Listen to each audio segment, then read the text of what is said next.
In this video, I will show you how to change the logo on Squarespace. And if you find this video helpful, please don't forget to like and subscribe. Now, the first thing I'd like you to do is log into your Squarespace account. Once you're logged in, I want you to go into the website that you want to change the logo for. Now, once you're in that website, this is what the dashboard should look like. On the left side panel, we're going to go to website. We're going to go to pages. Now we can see the header on each page, and we have our logo on our header. So we can choose any page under the main navigation actually, and we're going to go to edit. Now in the edit, we're going to click on edit site header, and once we do that, we're going to go to the left side of the screen. Once we hover over the logo, it says site title and logo. We're going to click on that, and it's going to show us a pencil. We're going to click on that to edit.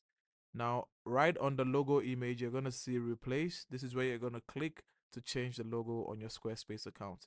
Now, we're going to select, you can either upload a file or you're going to select from library. We're going to click on select from library. And once we choose this image and we add it to our logo, you can see that the logo has changed right here.